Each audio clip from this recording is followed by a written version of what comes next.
Hi, happy Tuesday, besties and bosses. This is my third time trying this. The last time apparently actually worked. It just wasn't showing live in the group for some reason. So we're trying this again.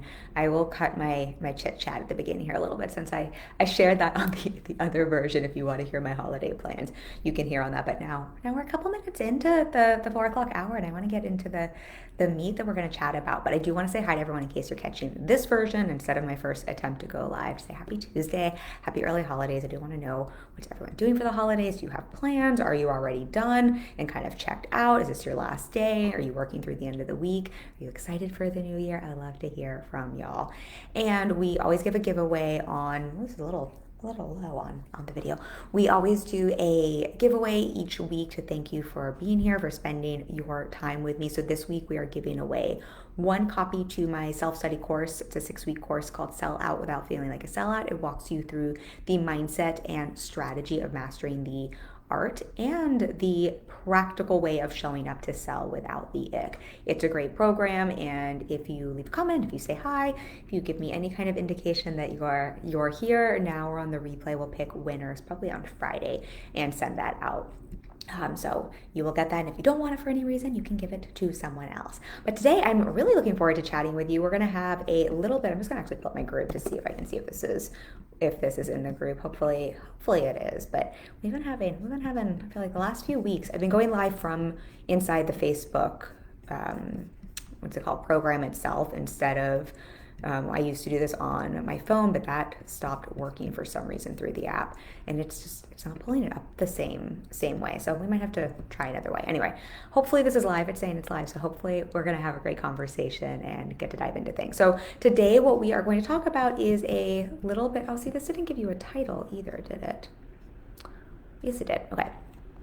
Don't mind me. So today we're going to talk about my biggest takeaways from crossing $1 million in revenue in the past 4 years from a one-on-one coaching model, and 700K in the past 2 years from a one-on-one coaching model. So I have so much I want to say. This happened at the beginning of November. So the beginning of November this year, my business crossed $1 million in revenue over the last 4 fiscal years. So I'm in the US. For those of you who don't know, we track our fiscal years January to December. So this November, that's almost 4 years. It's 3 years and like 10 months basically, if that was the beginning of November.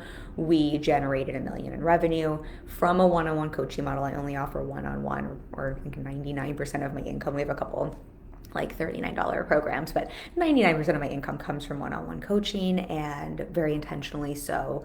I very intentionally have grown and scaled that model, and we in the last 2 years it's been about 700K cash from one-on-one, which I give as context because for a couple of reasons. And I want to actually start with some context around these numbers, because numbers get thrown around in our space a lot. I think it's important for us to talk about money, but I also want to give you some insight, because I think we can fall both ways when we hear numbers like this. I think we can either think, oh my gosh, that's not $1 million in a minute, and our brain can go there because of the numbers that are possible and talked about online without any context. I think depending on where you're at in your business journey, you can also feel like, oh my gosh, like it can feel so far out of reach. So I want to give context around all of this the best I'm able to.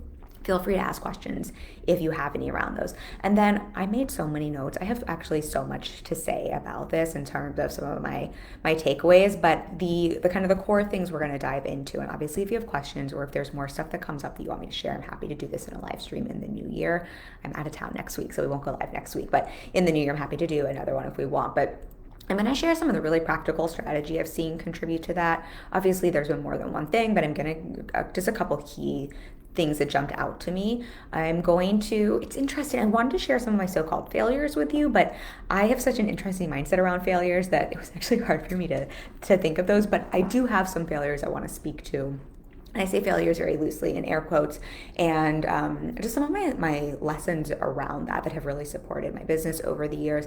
And then I'm going to share very transparently my biggest growth edge this year, as well as my biggest edge I find at every up level in business, and something I'm actually really proud of myself. I think I have done such incredible work around. I'm just really grateful to myself for doing the work. But I want to share that both so you can hear that transparently, and also to normalize that you can be working through edges and also making great money in business. Because I think sometimes the narrative in our space, or it can sometimes we can interpret things like mindset work to mean you must have a positive, high vibe mindset. I know I talked about this on another live stream, but the things need to be, really perfect or you can't create great results.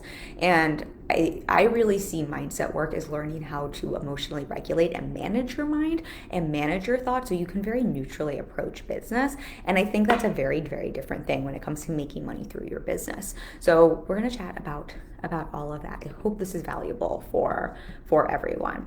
I still don't, I'm just assuming this is live in the group, even though I can't see it. But if you're live, say hello, let me know. I probably also threw everyone because there's now like extra videos floating around when I didn't think I was live and stopped going live. I'm just not, it's so weird. I'm not seeing this and I can't tell if anyone is here. Anyway, we're just gonna keep going. I'm just gonna go through and hopefully I'm not talking to myself for an hour, but if you do see this or hear this, let me know. And if you have questions, obviously now we're on the replay, throw them at me.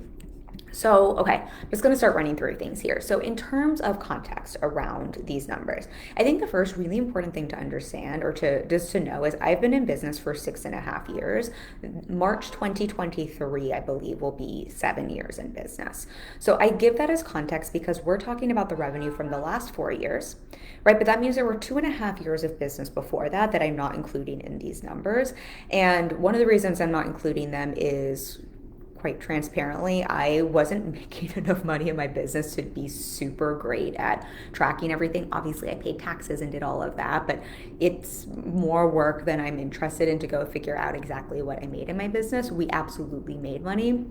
I am really proud of the client results I had during that time. The first client I helped grow their business and scale to $1 million happened in that first year in business. I had helped many clients who were making far more money than me that first year in business. I think I've always worked with clients who are both starting business, but also who make far more money than me. And I reflect that because this is a conversation with clients behind the scenes quite a bit. I think sometimes we think we have to be further along than clients, and I don't think that's necessarily true. I think we have to have a certain skill set and be able to solve the problem someone further along is coming to the table with to be able to support them.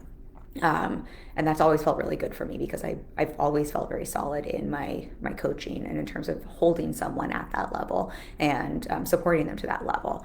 But that means that there are 2.5 years here where I was making income, but it was absolutely under $100,000 a year. I don't know, but I have to guess that first 6 months, I mean, that's even hard to track, but I have to guess that first year was, I want to say, between 20 and 30,000. It might have not even been $20,000 a year. And the only reason I'm sharing that is I think sometimes when you're at the start in business and you hear a conversation like this without context, because there's so many ways we can share partial truths or share what we want people to know in business, right? I could easily say I made $1 million in business with no context, and you wouldn't know if that's cash, if that's revenue, if that's 1 year, if that's 4 years, right? I want to be so transparent around what that is. And I think it would be very easy to make it seem that almost like I've only been in business for 4 years or something like that, instead of painting a very real picture of, I think I have created great success in my business. I don't think I'm an overnight success. I have clients who have grown far, far faster than me. I've had clients who've gone to 800K in 2 years of work together. I've had clients who've hit 6 figures, in 6 months of working together. Clients who've gotten fully booked in 3 months of working together. Many of my clients have grown faster than me. And I think I'm also not an anomaly. I think a lot of really successful business owners that you probably know in our space have had a not overnight success and haven't made great money from the start. And they've just been so decided and dedicated to their business and knowing that it was going to be a success that they just stayed in it until it was. And so I reflect this for the person, for all sides of this to give context, but especially I know me at that time in business, I was so decided and I think I've known this is $1 million business from day one. And I mean $1 million in a year, which hasn't happened yet, but I just know that's happening. And I've believed that from day one. And I know that it was so easy for me those first 2.5 years to make myself really wrong or to see numbers and really get in my head. And we're going to talk about that more later because I think that's still something that can come up, for all of us in the online space with numbers. So I just want to give that context, but also just to paint that picture that one way isn't better than the other. Faster has its own, I have supported clients through fast growth, right? That is a beautiful thing. And that comes with its own challenges, right? Fast growth usually means there's a lot of growing pains, and slow growth means it's not happening as quickly and you have to, be in your trust. But there's just a trade-off either way. One isn't better than the other. Something I've really, really learned to be true over the last 6.5, almost 7 years now, if we think about March being 7 years in business, is there really isn't better than here. And the more you can get grounded in being where you're at in your journey and embracing that and making that right and making that successful, the easier it is to get to there, wherever there is. But the more you can enjoy the here, the more when you get there, it just feels kind of like more of the same with just a different life experience. And that has been something that's really served me. I remember my first 6 months in business, I had a part-time job. I was working a 9 to 5. I was literally working around the cracks of time and like taking calls before work and on the weekends and writing content on the subway and posting it in the bathroom at my 9 to 5, right? Just making things work. But I love that season in my business. I remember that time I wasn't like mad or like, when am I going to get out of my job? I was so grateful for my job. And I was just really grateful to be in that season and relish every client and every win. And I think that's something that's actually, yes, that wasn't the part of the $1 million revenue we're talking about, but I think that approach and that just really loving the process and really loving being here instead of always wanting to be there and thinking it's better, and just embracing like what that here was. Like, I don't know, it was like living in New York City. I just moved here. I was like very proud of myself for making things work. But I think that just made it so much easier to stay in the game long enough to be here now. So I hope that makes sense and resonates. But okay, I can see that this is actually working in live now. This is very exciting. I can't see any comments yet, so if you want to say hi and let me know that you're live, feel free. But I'm just very excited that I can now tell that this is actually working in live. So I don't know why Facebook and live and me are not getting along well, but that's exciting.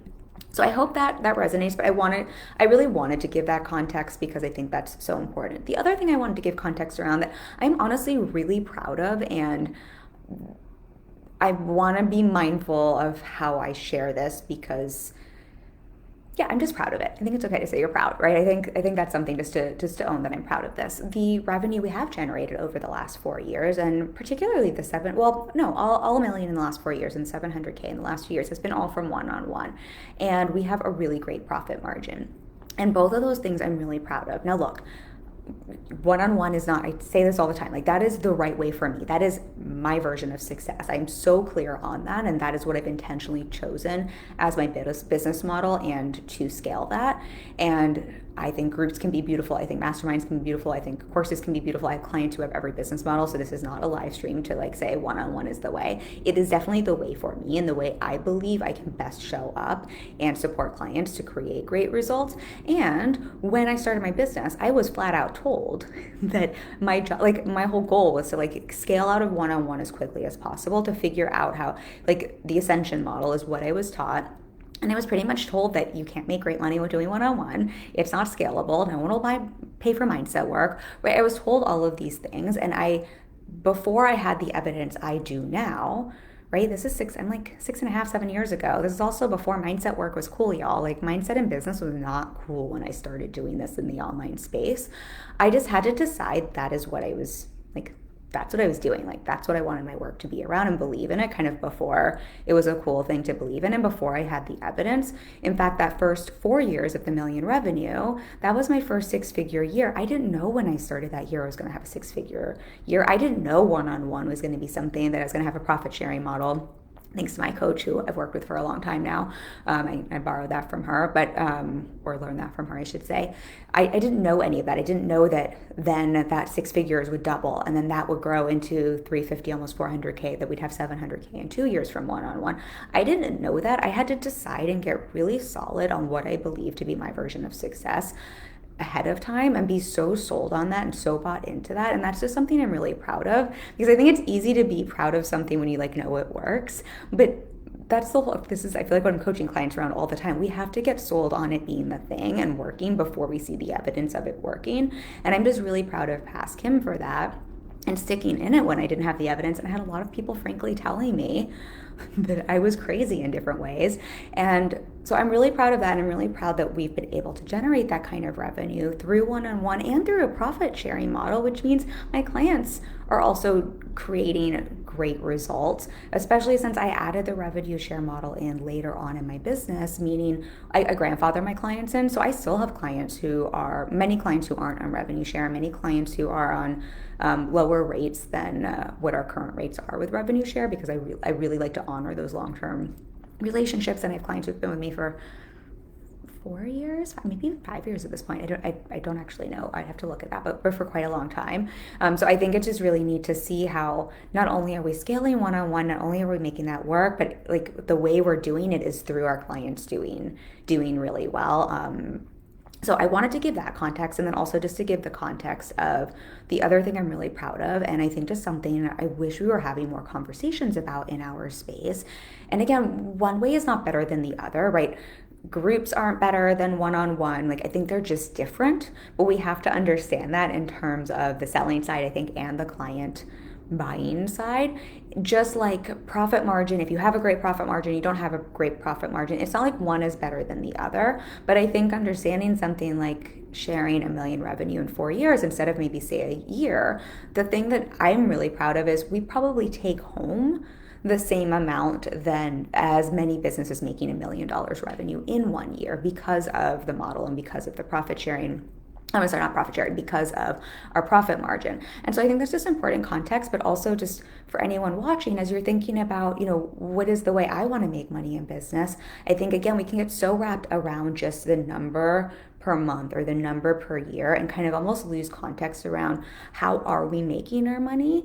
What are we doing with our money? What's the money we're actually taking home? And that's the context I want to share, but also what I'm really proud of myself around, and that I hope I impart for everyone watching, that I believe it really matters the way you make your money, like integrity and all of that, but also like literally choosing something that you like to do.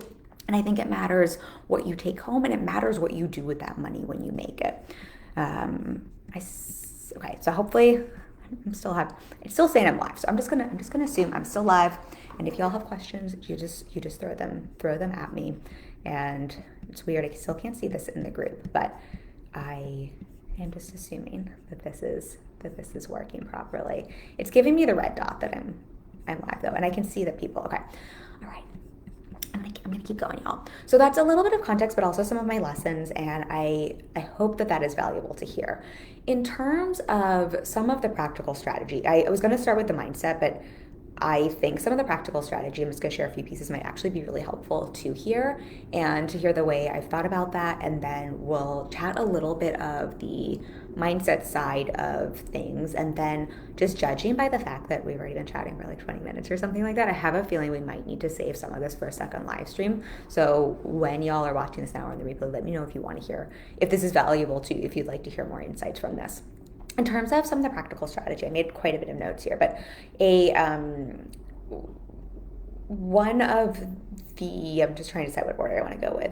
I'm actually going to share this first. I think one of the things that is helpful to remember, and something I'm supporting clients with quite a bit behind the scenes when we're looking at reaching their revenue goals and like setting up a sustainable way to create those. I think sometimes we back into things in business in a really funny way, and we like pick these big arbitrary goals and income goals in business, and we don't really see a practical way to like have the container, meaning literally the offers, the pricing infrastructure, the way to have this revenue come through the door. And so something I've been really intentional about is, yes, one-on-one, but also setting my models up in a way that do two things. That one, allow me to generate the base revenue that's really important to my business, because I have a team of, I think there's 5 of us, right? There's a lot of people behind the scene. I have a coach. Like, there's a lot of people I'm paying every month. I do have a great profit margin, but I'm still paying out quite a bit to run this business every month. And I need to pay myself really well for this to feel like a good energy exchange and trade-off. And so I know the the like kind of like the base income the business needs to bring in, and really setting my one-on-one base rate up around that, with the revenue share portion kind of being what's more like what our scaling number is on top of that. And then with that, something I've been really intentional about as well is really looking at reoccurring revenue as something that is just a vehicle for not only creating, whether it's six figures or $1 million in 4 years or $1 million in 1 year, but just as something that creates so much sustainability in business. There's nothing wrong with, I have clients who have launch models where it is a little more like they have these big pop months because they're or the reoccurring revenue maybe happens a little bit more spread out because they have big launches going on. And there's, again, one way is not better than the other. And something I found to be very grounding for my nervous system personally, and that I find supports a lot of my clients, is even if they're having something like a launch model, looking at how can we create some form of reoccurring revenue, because it's just really helpful to have that coming through the door. Because when you have that base kind of set up for yourself and you're structuring your offers and your pricing around that, you have money you could rely on. But I find that also takes the pressure off of everything you're doing elsewhere to scale. So for me, that's revenue share, and it's really important to me that I'm not putting pressure on revenue share, because for those of you who don't know what I'm talking about, I have a profit sharing model with my one-on-one, in that I charge, instead of charging super high rates, because at this stage of business, because of my experience and client results, we could be charging quite a bit. It feels much better to me to meet clients where they're at. We have a base rate, and then I only get paid more if clients get paid more, and I receive 10% of revenue my clients make while they're cash received while we're working together. But what's really important to me with that model is not putting a ton of pressure on it to be able to pay me, or to be able to pay my bills, or to be able to pay my team, or to be able to pay my clients, right? It's really important to me that I'm not putting pressure on that, because it's literally not up to me. It's up to my clients. I mean, it's up to me in terms of I'm coaching them, but that in terms of showing up really clean to a coaching client relationship, it feels very important to me that I am neutral, that I am showing up and not putting pressure on a client, and that we are not like trying to race at results, that I'm really serving them, especially since sometimes my job is to coach a client out of chasing results because of what's best for them. And if I didn't have a revenue share model, let's say I did want to go traditional ascension model, I wanted to have a group program, or I wanted to have a mastermind, or I was selling courses now, I still similarly, and this is what I coach my clients around, having that reoccurring revenue, having those bases covered before scaling takes the pressure off of then launching your first group program, launching your first mastermind, launching your first course. Because what I find to be true for most people is that first time you're launching whatever that is to scale, whether that's profit sharing, revenue share, or more like a group program, it's usually not as profitable as it is 5 years later, or even a year later. So I find it can be very helpful when you're looking to scale your income to first have your bases covered, so that you can allow room for scaling to take the time it needs. So hopefully that makes sense. But on the practical side, that's something we've been very intentional around, and creating opportunities for that, and really for repeat clients as well, because I think that whatever model you have, that is just a smart. I mean, I think it personally feels good. I love working with my clients long term. That's just something I also personally enjoy. But I think it's also just really smart for business, because it just costs more to create a new client than it does to serve the same client. Okay. We talked about this part. I just need a sip of water, y'all. I'm just checking okay. It's still saying I'm live. It's very weird on this side when it's showing things this way. Does anyone use the Facebook Live thing from within Facebook? I would love to hear anyone else's experience, to know if they've also seen it like not show up in the group. I've just popped into my group and I'm like, I don't see it anywhere, but it's giving me the red dot. So I'm just going to assume we are still live here. Okay, this is where I was going to say. We talked about this a little bit when I was giving some of the context and some of my thoughts there, but I think just real quickly, I will just touch on this piece. And I think I really see this as strategy as much as I see it as mindset, but really deciding and picking the model and the work you actually want to do, and that you actually believe solves the problem in the best way possible for your people, and like sticking with that. There's what's the name of the book, From Good to Great by Is that Cal Newport? I think it's Cal Newport. But he talks about they studied all of these companies over, I think it was over a decade, and they studied the companies who really did go from literally a good company to great, and how many like good companies kind of like failed over that time period, over a 10-year period. And what they noticed with companies who went from good to great, and they had a couple different metrics, but this was really well researched and not just like theories that they were pulling out of their asses, were a couple things. And one of them is that they really looked at what could they be the best in the world at. They looked at what was like the problem their people had and kind of where those things overlapped. And I'm probably butchering this because it's been a second since I've talked about or since I've read the book, but that concept has just always stuck with me for business, in just in terms of thinking, what could I be the best in the world at, and what do my people really need, and like, and what will people pay for? I think that was the third piece there. And then kind of seeing where that intersection is, and then really staying focused on delivering there, and kind of to the exclusion of everything else. And that is something I talk a lot about creating success on your terms, and that I'm so proud that I've scaled a one-on-one model and done things my way. But the thought process behind this is like, yes, I love one-on-one. Like, it is my heart, my soul. Like, I got into this world not because I was trying to escape a 9 to 5, or not because I don't know, like I was trying to get rich quick. I started this business because I genuinely love coaching. I think it is my gift and my purpose and my passion. I also just really believe in the power of coaching, and I've just seen the transformative magic that happens in a one-on-one call. We were doing some giveaways for my birthday and for Christmas, and it's just been so fun to get on the phone with someone for 45 minutes and see how much can transform in 45 minutes. Like, that's why I started this business. And this has been my thought process about business from day one, has really been, what's the thing I could be the best in the world at? Which does not mean, I think this is so important to say, that does not mean I think I'm the best in the world as a coach. I do think I'm an excellent coach, and I think that is like, that would just be like absurd for me to say. I think the beautiful thing with coaching is it is a process of mastery, and that I'm always mastering my craft and always in the process of mastery. But I do think I'm an excellent coach. But it's something I think I could be the best in the world at, in terms of like what my skill set is.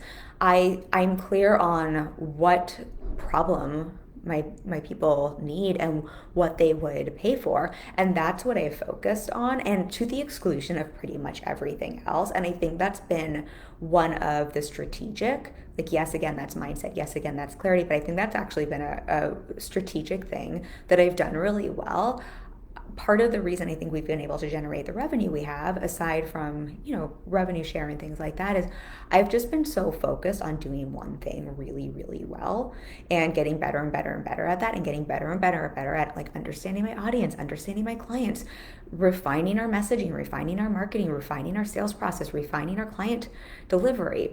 Right? So my business is super simple, but we've just gotten better at this like what we could be the best in the world at that people would pay. And I think that is a strategy that sometimes we overlook in our online space, because there's so much shiny object syndrome, and there's so much you could do, right? There's a lot I could do. And to be very, very clear, I have literally tested every model, and I give myself full permission to change my mind and full permission to test everything.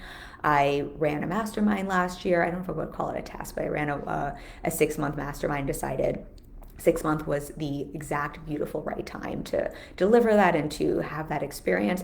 In the past, I've run a membership. We have a course that we now sell that we gave for free for 2 years, a sales course. It's a full course. I've done group programs. I did another mastermind that started my business. I kind of tested everything, which I think is actually a really valuable thing to do as a business owner. And I've also really worked at refining one thing. And so I think what happens so often is, in business, we can almost backtrack our way into an offer from the place of like, what's going to make me the most money, or almost like coming from a place of scarcity, like this thing isn't working, or I'm not making enough money, or like, what is everyone else doing, or what am I missing, and try to back ourselves into, or just like, what am I supposed to do, and kind of back ourselves into our business model that way. And what I've seen strategically just really work well is to approach it from this other direction of, what do you want to run towards, and specifically, what do you want to run towards that you can be almost myopically focused and just really execute on improving and mastering your delivery around what could you be the best in the world at that people would also pay for and have a need, a problem to be solved around. So I hope that makes sense. I know that's like not the most like sexy thing to share in the world, but I part of my intention with this live stream is to demystify so much of this and to demystify making money in business. And that is something that when I look at like, why do we get to make this kind of money in business? I think that is one reason for that. And I think it's just something that has been very serving. Again, that doesn't have to be one-on-one. It doesn't mean you can't add on other offers, but I think we can look at examples outside of our space and industry. I think that book is great, where it's just noticing how doing less better tends to be what allows businesses to scale and to sustain a long term. And I think there's also a whole mindset component to that. When you pick the thing you like and you do things on your terms, whatever money you're making, it makes it a whole lot easier to stay in the game until you generate those results. Okay. I'm going to share one more strategy piece. Why are we on time? I'm just going to go down. We'll go down this, just list a couple more. But if you have questions, if you have reflections, throw them my way. The next piece here I shared in a post. I don't think I've actually talked about this a lot, and maybe I should talk about it more next year. But it's similar to, and this, I'm going to keep saying this. I want to be so mindful that I love masterminds. I love group programs. I've tested everything. I've helped a client scale to $1 million with group programs and a membership. And I believe in every model. And I think every model can serve different people in different ways. And both a mindset and strategy that has supported me in generating $1 million in the last 4 years, and that I see those clients, even when they're scaling in a one-to-many capacity, embody as a mindset, is really looking at doing things that don't scale in order to scale. So this is a concept that comes from Rich Litvin, whose name I always have a hard time pronouncing. And I don't know when I first heard it, but it really is something that I think I've embodied and really appreciate as a business concept. And this doesn't mean don't scale. It doesn't mean you can't be one-to-many and scale in that traditional sense, but really thinking about how when you don't do things to scale, and that can mean multiple different things, that really is the lever that can help you to scale your income. What I think happens is we can be in such a rush to make more money or to scale for the sake of scaling. And so often in scaling, we can lose the very magic and the very personal touch that allowed us to create success and results and impact in the first place. And this is something I think, even if you're doing something at scale, looking at what can I do here that is still not to scale can be a very powerful both mindset and strategy. Mindset in terms of, I think it just helps you to remember that whether you're serving one-to-one or one-to-many, all of our businesses and all of the money we make, every single dollar of that $1 million, right? It's made $1 at a time, and one person, one relationship, one client, one point of service at a time. And that every single person on the other side is a human that is paying us their hard-earned money, right, for an energy exchange. And I know this sounds like a little maybe cheesy, but I care so much about that, and I care so much about each individual that I interact with and each person. And I think the more we can hold that, and again, this doesn't mean you can only do one-to-one. I think there's a lot of, if we look outside our industry or even outside coaching, I think there's a lot of companies who are at scale who really embody and who really take the approach of not doing things to scale, and will have, for example, their employees reach out personally to people to thank them. I go to a spa sometimes here in the city, and they will, the day afterwards, it's not the owner of the spa or necessarily the person who gave me a treatment, but someone will reach out and send me either a text message or leave me a voice memo just to check in and see how things were. It's not an automated response thing, right? It's not at scale. It makes me feel so wanted. I'm like, oh, I will keep getting traveling to go see y'all. It makes me just want to keep spending my money there. And so that's not the best example, but I also there's certain things I've purchased where it's someone's written a hand thank you note, or they make it look like a hand thank you note if it's not. These little touches that even if it's not a one-on-one, just really, they're not things done to scale. They're done on a one-on-one approach that really helps you to be able to scale your revenue. And I found that concept to be just a really powerful strategy and also a mindset, because I think, again, sometimes we can almost like chase scaling or scale for the sake of scaling and forget the humans on the, like, the whole point of that is that we are here to help people solve problems and to serve people on the other side. And I think this mindset can help with that. And then I think there's also just like this element of playing the long game in business and seeing sometimes doing things not to scale. A one-on-one coaching practice is not to scale, right? It's the opposite of to scale. And that's literally how I'm scaling my revenue. And I think there's just an interesting thing in how like being willing to do that and being willing to play the long game and being willing to find a way to do that has been the thing that's probably served me the most in business. And I know that I could make more money faster, and I know exactly what I would need to do. I am so not willing for the trade-offs there, and that is another conversation for another day. So I think like just knowing like that's available, but I think this has been something that I see as very sustainable, very much my way. And I think it's just really neat to see how taking this approach can also be the very thing that allows you to scale your revenue. So hopefully that concept makes sense. Just seeing if I wanted to share any other notes around that. Okay. I have a couple more strategy pieces, but I think just for time's sake, I want to shift a little bit and talk about some of the mindset takeaways I've had and have a conversation around that. So I know I said I was going to share around this transparently, and I'm thinking about how, because there's almost like two parts to this in terms of my biggest mindset shift over the last 4 years, and as well as I think one of the biggest mindset edges and lessons I've had to learn and relearn a few times. So I think I'll start with the biggest mindset shift. And I think this might be helpful to hear. And this is something I coach clients around quite a bit as they're making more money in business so they can hold it and sustain it and scale to the next, continue to make more and receive it, is really looking at integration and stepping into integrating that new identity.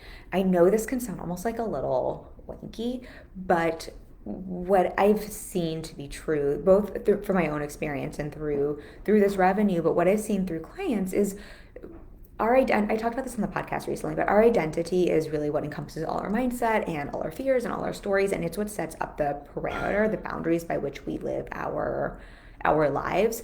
And really the results you generate in business and that you're able to hold are a mirror of your identity.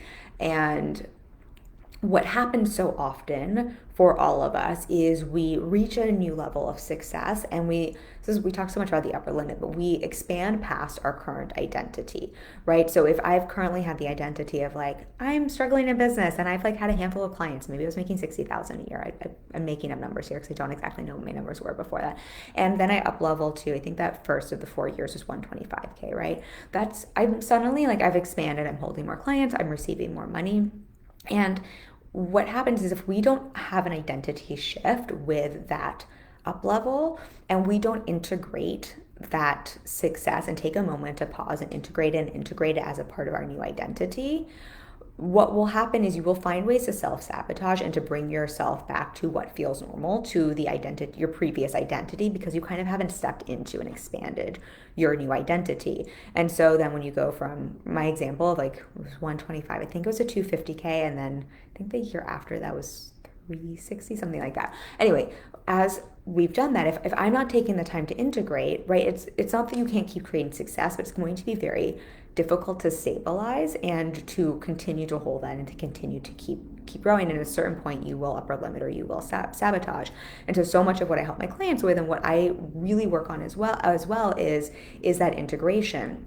This year, what I really noticed, and my coach helped me around this a lot, is seeing how it was like this really interesting thing where I was like, oh, I like am still operating from the identity of 2 years ago in my business. And that's not wrong. It's not bad. I was doing great 2 years ago, right? 2 years ago, I was successful. I was, however many years, 4 years, would that be 4 years into business?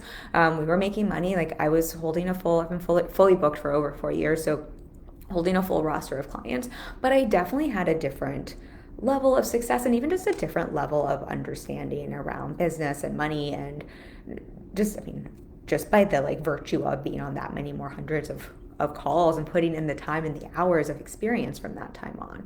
And it was just really interesting because I think I really focus on integration, and that's something I've really encourage my clients to do as well. But I really noticed earlier this year where it was like, oh, I just haven't fully integrated this level of success, this level of income, this level of holding clients, this level of leadership, this level of team leadership. Like there were just so many different places that this was coming up.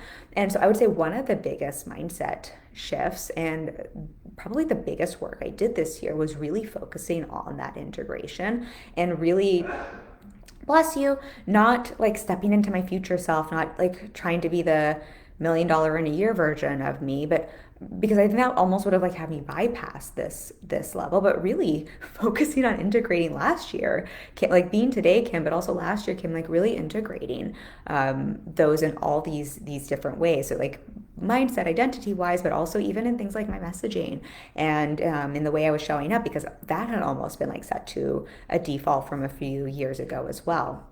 So I think hopefully that's helpful to hear and just helpful to be mindful of and to notice and to like, we're all growing and evolving. Hopefully that's something we're all doing. That's a part of this business journey. And I think sometimes we can,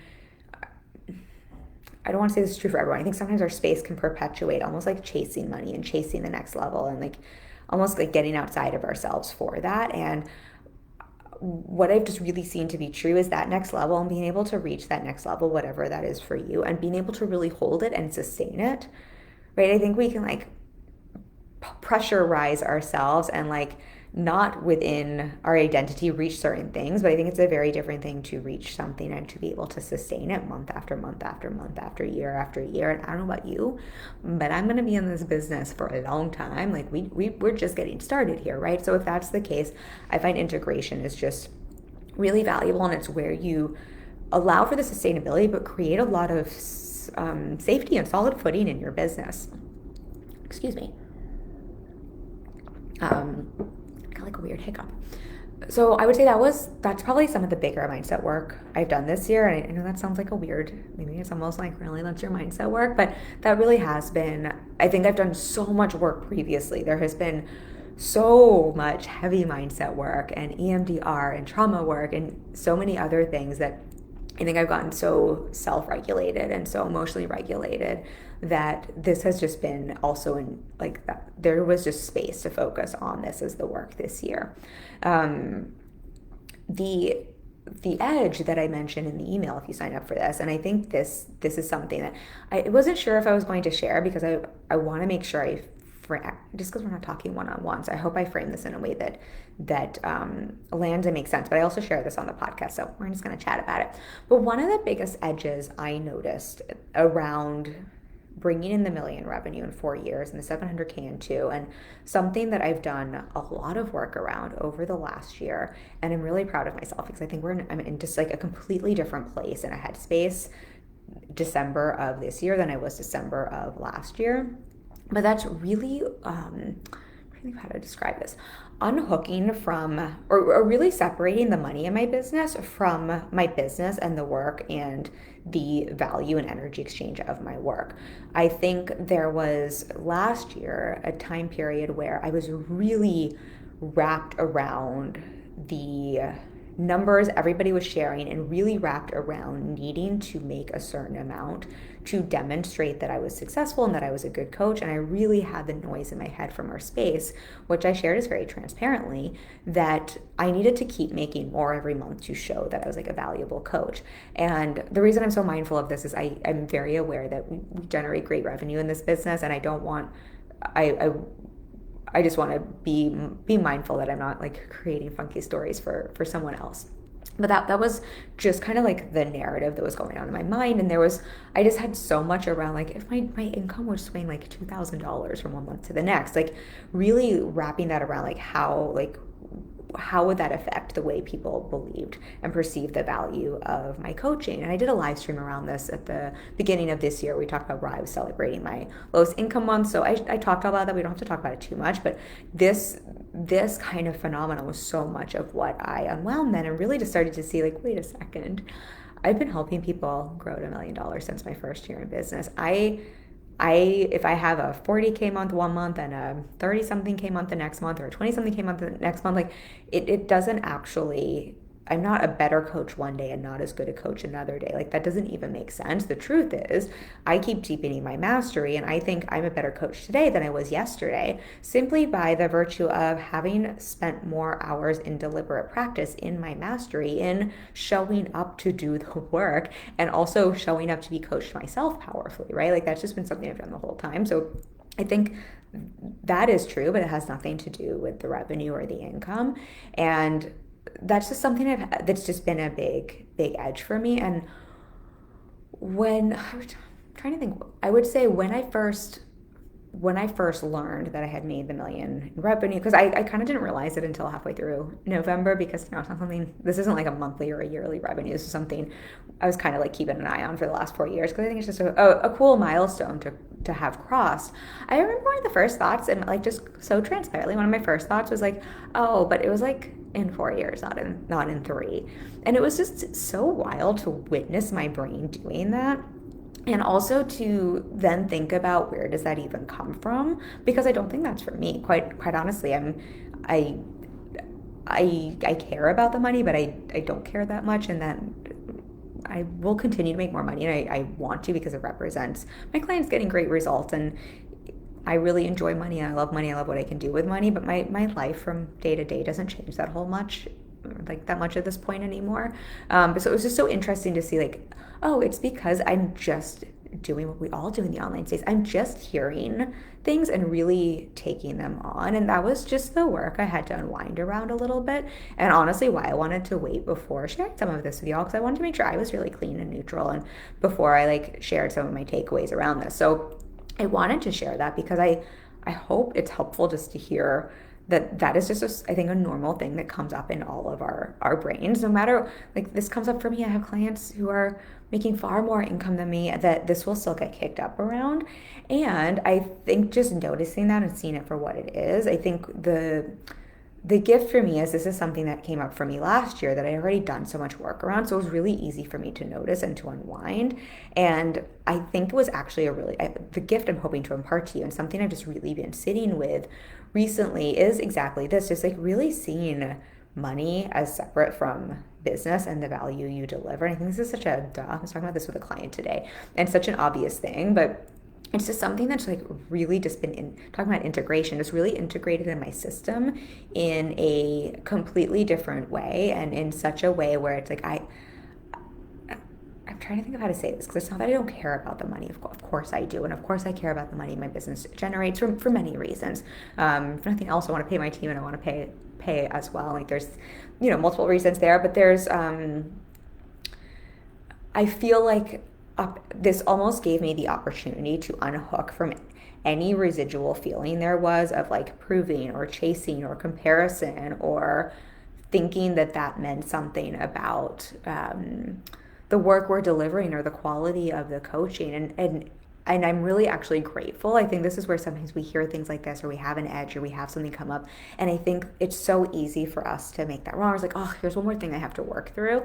And what I've just noticed through doing enough mindset work is how these really do get to be opportunities and gifts for us, and how they just really are the catalyst for our next level of growth. And if we can do that work to shift through them and integrate, to use that word, that really does set a new foundation to kind of catapult us and to allow us to hold more. I think it's hard.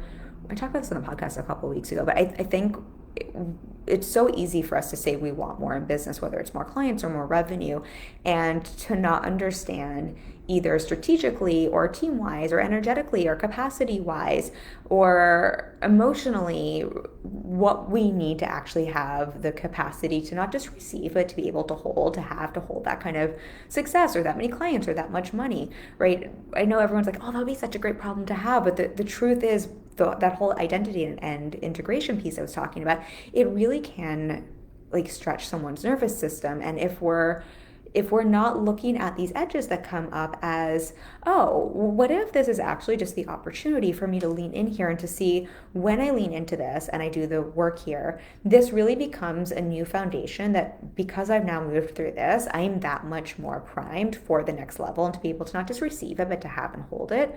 This is maybe a better example, but I think about this when people are like, I want to be fully booked and make $20,000 a month, but there's so much stress in their system around posting online and having someone like hate on their post or not like it or not even like hearing a response.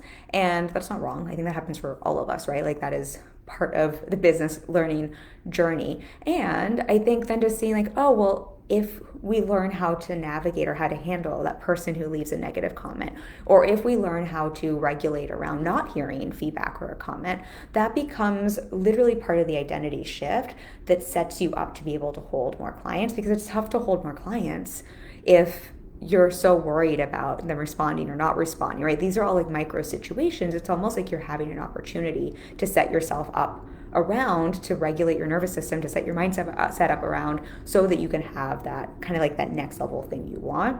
And so I think of this that way. I'm very aware. It's like there will always be people who make more money. Like I will always want to be in integrity with my work and to do a great job with my work. So like that piece coming up for me, I see as such a gift. Both to have a conversation with you around, but really seeing that as being in such a neutral place around that now, I think just makes it that much easier to continue to take this business to the next level. I hope that makes sense. I cannot see any comments, so I will see them afterwards. But if you have a question around that, because that is one of those concepts I hope I'm articulating in a way that makes sense. But I think it's one of the biggest gifts. Working through that edge, I think, has been one of the biggest gifts that has come to me in my business. And maybe that's just a better way to see it. I see failures, I see challenges, I feel things, I don't see things, edges. I see them as such gifts. And that has been one of the biggest gifts, because on this side of it, I feel a sense of freedom in my business and really a freedom with money that I have never felt in 6.5 years in business. And I think I felt pretty free in my business. I do what I want. I make money on my terms. I do the work I love. I made great money. But this is just it's like it unlocked a whole nother level of that. And so I hope hearing that, whether the same edge comes up for you or not, just even playing with that idea of like, oh, when there's an edge and we kind of lean into that and we do the growth work around it and we're able to release that, like there can be like such an expansion on the other side of that. So I hope that part makes sense. How are we doing on time here? We're kind of at the hour mark. I have no idea if y'all can hear me or not. I have no idea if this live stream is working, but I've got like literally 15 other bullet points here. So I'm just gonna pick one or two more and just assume, because it's our last live stream of the year, that you can hear me or that you'll be able to hear me on the replay, and that this is helpful for y'all, because I won't be live next week either. But let me just see which ones I feel are the most helpful in terms of takeaways for you. I'm going to share two more sort of like mindset plus strategy pieces here, and then there was one more. Actually, this is my other edge, and then I'll share these two little nuggets here, and then we'll wrap it up, and I'll save all these other bullet points. Let me know if you do want to hear more. We have a couple live streams scheduled in the new year, but I'll do one at the end of January on the other points I didn't get to talk to here. The other mindset edge, I will say, or growth edge for me, when I look back at the last 4 years and what's contributed to bringing in the $1 million revenue, is, this has honestly probably been one of the toughest edges for me that I've done. I'm just so proud of, I'm just proud of myself for working through this, but it's really leaning into asking for and receiving support from both my coach and my team and from people in my life. I am sure, like many of you, like type A, high achiever, I think it's probably also a trauma response. I think it's also a gift of mine. I'm such a like, I can do this, I got this, like I can take care of things in my business. And I think there's also a shadow side to a lot of our personality types and gifts, right? Like there's a strength and there's a shadow side. And asking for and receiving support is absolutely, I think I'm really great at it now. Absolutely was crap at it when I started my business, like as a, not to give myself a hard time, I just really wasn't good at it. And I think it probably slowed my growth, quite honestly, at the start, because I was investing in support, but I leaned in, but I almost took on so much personal responsibility that I wouldn't always ask for what I needed. And I take responsibility around that, but just in terms of, I do think it is a skill set and a lesson that I had to learn in terms of like how to ask for and receive support in different forms and containers. And I've had to learn the same thing with team. When I think what's also helpful to know, this is the context I meant to share at the beginning of the live stream. I've worked with my coach. I've always had a coach in business, but I've worked with my current coach for 4.5 years now. I think this is very interesting to notice. I made $1 million in 4 years.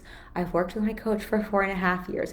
Do the math there. Of course, investing in ongoing support has been a huge factor of what's helped me to reach these revenue goals. And what I think is also helpful to notice is I've had the same coach, right? I invested in the same support. I mean, I'm biased. I think one-on-one coaching is the best support you can get, but that's what I invested in. I invested in that support before I had evidence that this was working, before I had my first 6-figure year, before, honestly, I could afford our coaching. And I think what's also interesting to see is I made $1 million revenue in the last 4 years, not the past 4.5 years, because that first, I've shared this so many times, but I think it's just helpful to hear. The first 6 months with my coach, who I think is honestly one of probably the best in the industry, I didn't really make a ton of revenue. I just so believed in that support and that container and myself and my business, and investing in both and investing in the support my business needed, that I continued to receive support. And I honestly, in that second round, I was starting to make money, but I didn't know that was going to be a 6-figure year when that happened. Like that didn't really start to be very clear and evident probably until our third round renewing.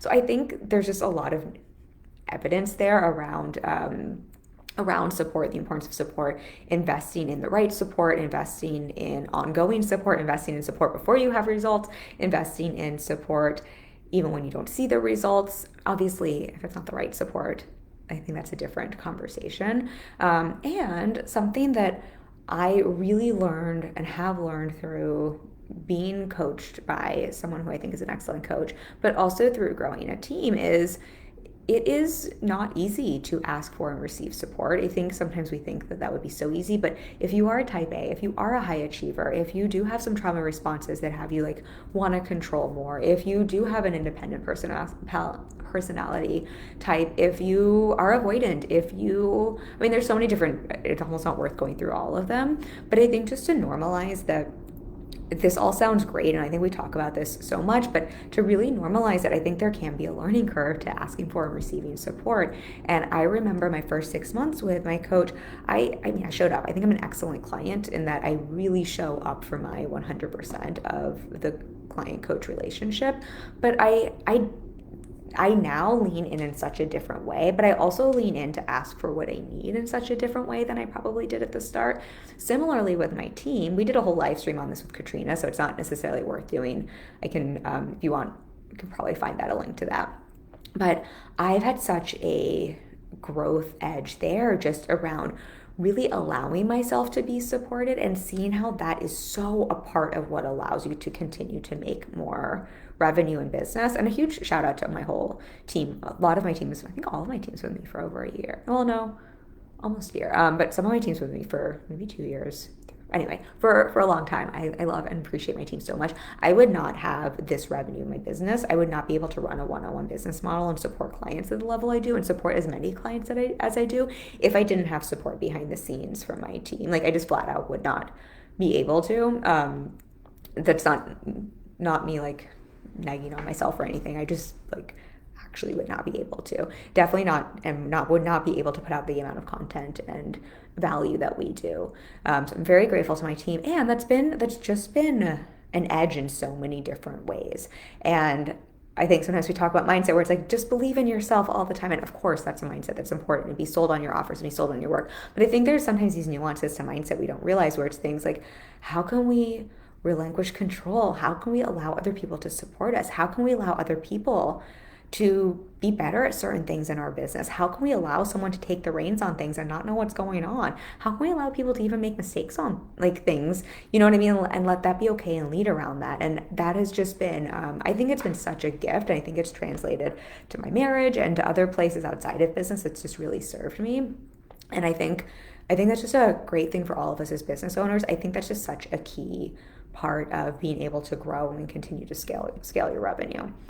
I don't know why I keep checking this, hoping that like now I'm actually going to see something different and be able to see what's going on in the Facebook group. But I still can't. So if you are leaving me comments and you're saying things, I love you and I appreciate you. And as soon as I'm off, I will find this and I will respond to them. So please keep comments, responses, anything coming. I can't see anything on my side at all.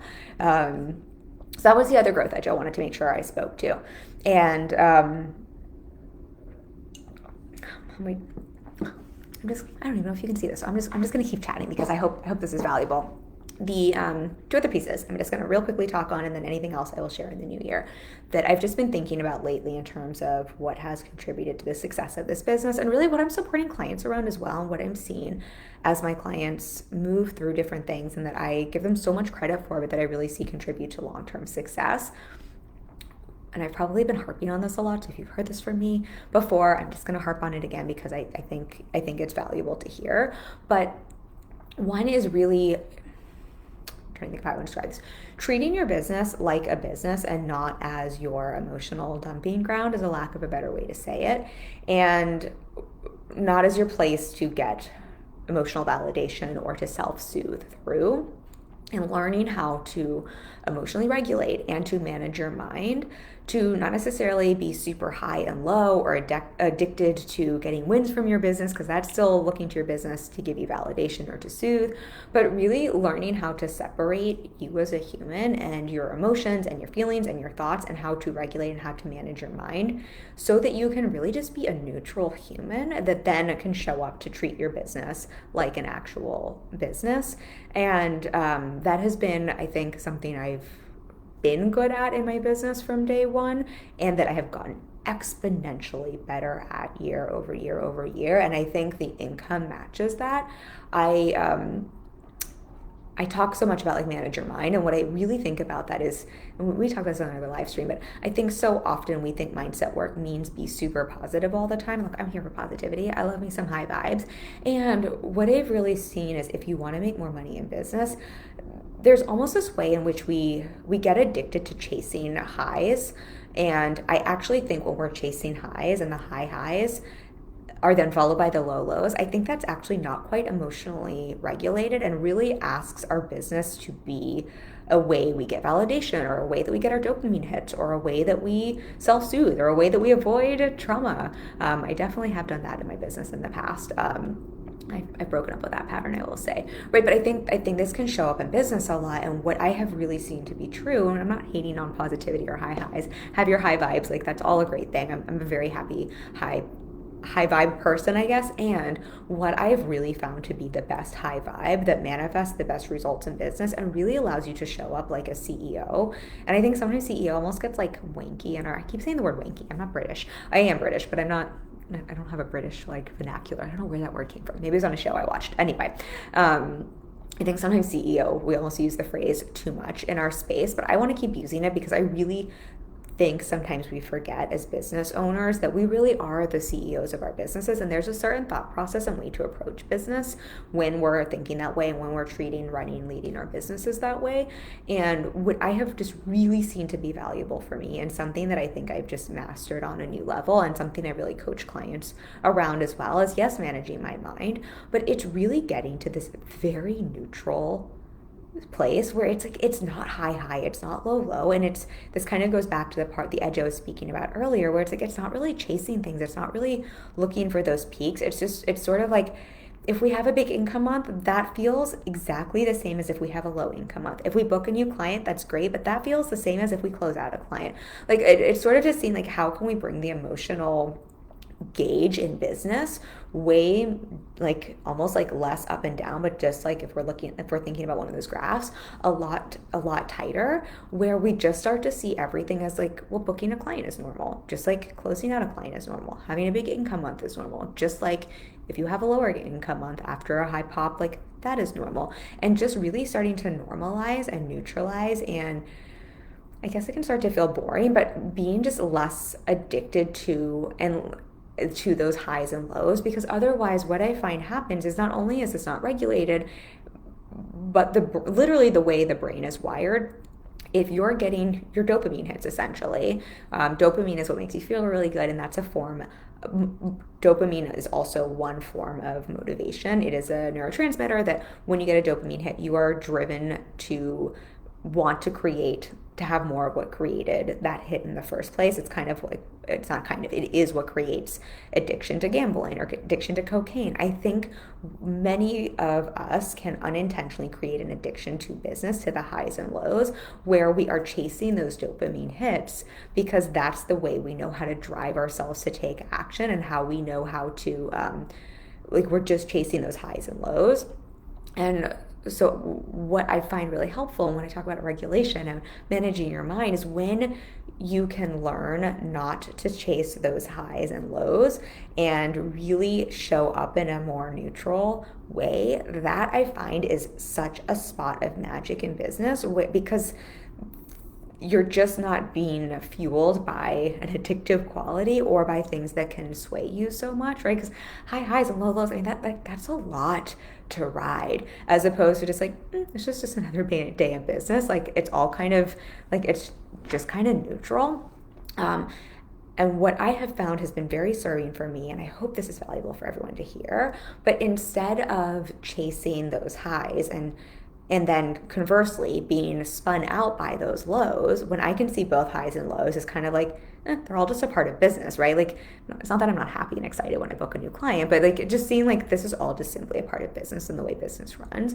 What I really like to focus on instead is the process and enjoying the ride, and being so obsessed with showing up for and enjoying the process and the basics, enjoying the marketing, enjoying serving clients, enjoying the day to day, like getting my dopamine hits, getting my drive, so to say, from the everyday instead of those peaks and valleys. I hope this is making sense, but that is, I would say, probably when I look at, because the cool thing about talking about $1 million in 4 years, or even 700K in 2, is, and being in business for almost 7, is that sustainability. And I think that's something we just don't think about enough. And when you can regulate and when you can not be kind of like riding those highs and lows, it's so much easier to sustain success. That's so much of that integration. And I think the way that I've found to be really valuable is in, yes, like managing your mind and treating your business like a business, but in doing that, seeing that treating your business like a business just means kind of just making it not so emotional, like, and just seeing it as this very kind of boring, neutral thing. And then again, personally, if you're needing that satisfaction, deriving it from the process and from the everyday and finding the ways to really enjoy that. I think I genuinely love showing up live with you. I genuinely love serving my clients. I genuinely love having a sales call. And when I have a sales call, I'm sort of like equally emotionally affected if someone hires me or not. I mean, of course I want to work with them if it's a fit, but in terms of like how much it affects my mind or my emotions, and I'm not looking to that to make me feel good or to make me feel safe, or like for where all of the money in my business is coming from, for all the things we talked about at the beginning of the live stream. I just see it as simply a part of business, and it'll be this client or another client, right? And again, not that I don't care about the individuals I'm working with, because of course I do, and I love them so much. But just in terms of like that mindset and that regulation, and that's also then how it's so much easier to fall in love with the basics in business. And like I literally get my dopamine hit from like, cool, we're gonna like work on in the back end of the business and improve that today, because I just enjoy the process of refining my business that much. Or cool, like right now we're gonna revisit messaging, or oh my gosh, I just found something I can bring to my coach, which is just a place for us to improve. because I'm not emotionally attached to that being wrong or right, like it's just a fun, exciting, it's like a new puzzle piece to like that I found that we get to play with. And it just makes, I think, the ride a lot smoother, quite honestly. And it makes it a lot easier to focus on the things that actually move the needle forward continually. All right, I said a lot to y'all. We've been chatting for a while. Hopefully this all resonated. I have definitely at least like 7 other bullet points here. So again, let me know if you want to hear more, and we'll do a live stream at the end of January. Either way, I hope this was valuable for you. I hope that this gave you some just context around numbers. I hope, bless you, my husband's been fighting, I think, one of the three things that are going around right now.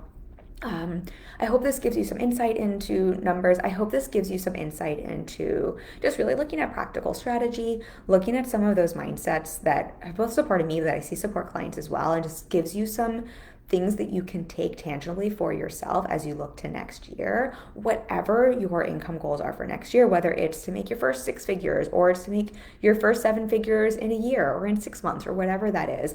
And I hope it also helps you to unhook a little bit from the meaning we can ascribe to money and to numbers. Of course, I'm not crazy. I know we need money to live, and like there's a practical element to money in business. But just I think when we get into the larger numbers in business, especially when it's more than we actually need and we get into overflow, I think we can just start attaching funky things to those numbers and what we make those mean. So I hope this will help you unhook from that a little bit, whether that's for yourself or when you're looking at what others are sharing on the online space, so that it's easier to stay in your own lane and it's easier to feel really good in the process and in the day-to-day to reaching those income goals for yourself. If you have questions, if you have reflections, if you have anything, drop them in the comments. I feel like I had one other thing I want to share with y'all. Do I have one other thing I want to share with you all? If you left a comment, we will pick a winner for the 6-week course sellout without feeling like a sellout on Friday. And if this is something you're hearing and you want one-on-one support, I obviously love one-on-one. That is what I do. That is all I do. That is what I'm committed to. I love my clients. We do excellent work. If you're hearing this and you're like, I would really like someone to partner with, I liked the model Kim described. I would also just like someone who's like in it with me to really help me manage my mind, and from this place of like really and truly manage your mind so that you can be more neutral, so that you can make clear strategic decisions in your business, so you can look at your business neutrally to see what it actually needs, so you're solving the right problem, so you are able to show up in a way that allows you to keep growing and scaling your income. My clients get incredible results.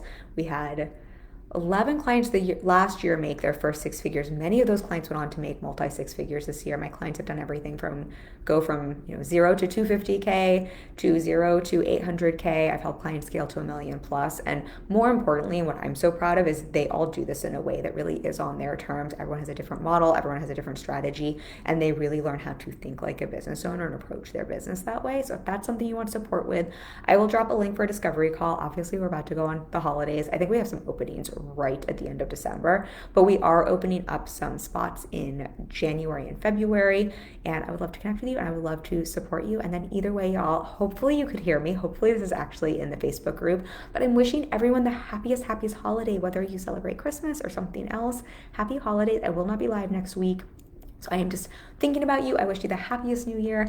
Let us know all your celebrations. I'll be popping in the group with, I'm sure, some photos at some point, and then I'll see you in the new year. We've got some fun live topics and a fun masterclass on the books for January. So I'm looking forward to kicking off the new year with you and getting to do all of that goodness with you all. Thank you for being here. Happiest holidays, and I will see you next year, which is so weird to say. Bye, y'all.